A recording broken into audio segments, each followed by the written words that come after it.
Hello everybody, and welcome back to my sunroom on this chilly, cloudy day here in East Tennessee at the end of October.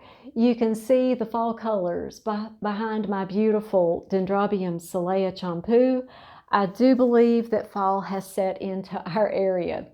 Last week it was up in the 70s and it was humid, and this week the humidity is gone and the high is 50 degrees. So it always makes it a challenge, a fun challenge, to grow orchids in my area because we have 4 distinct seasons here in East Tennessee, and I kind of like to say we kind of have 8 sub-seasons. We have everything from very hot weather to very cold weather and everything in between. So, but it makes it challenging, it makes it fun. So I hope you all are just having a wonderful day here at the end of October. And I wanted to share with you something that I did yesterday that I've never done before. I placed one of my orchids in a moss bark hybrid mix. Well, I didn't mix them together, but I used both in one pot. So many of you have asked me, do you do any bark moss mixtures? And I've always said no, because I don't feel any need to. Well, now I feel the need to. Some of my miniatures have grown to be enormous. Some of my miniatures are just as big as my regular sized phals, and they've gone from little tiny pots to great big pots. So I'm having to maybe do a mix, or some of them might even go into just straight bark.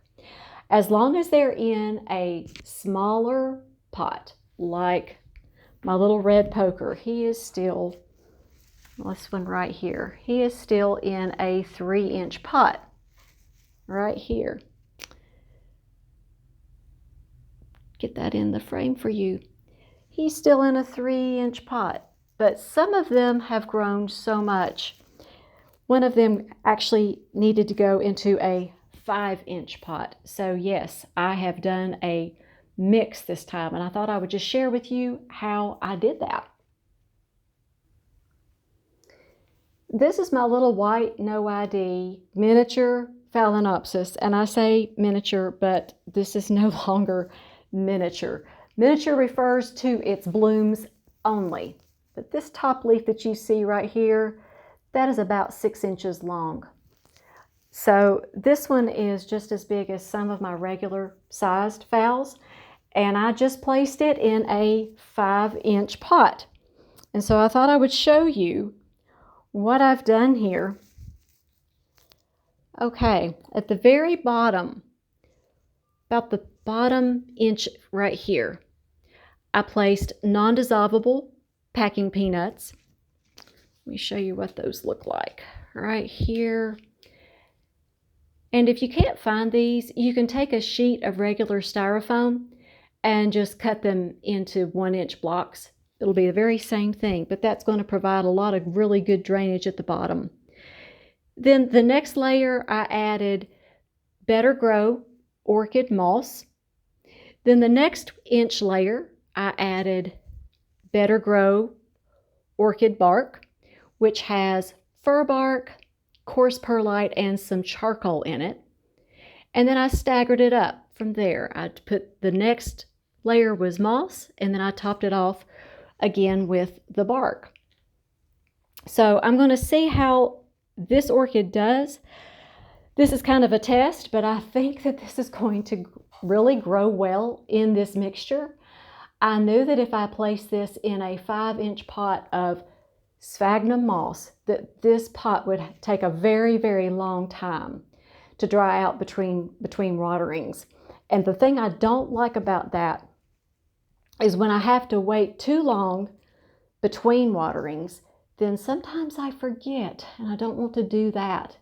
It's easy to see when the moss needs to be watered, but you kind of tend to forget. Well, I kind of tend to forget when I don't water a pot but every 2 weeks. That's just That's just me. I kind of like to keep them on an every 7 to 10 day schedule. And plus, that's a lot of moss for one pot.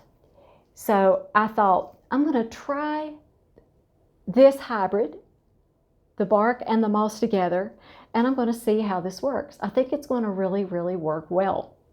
So that's my new test for this day. I'm just really excited about this. I waited about as long as I possibly could to repot this one.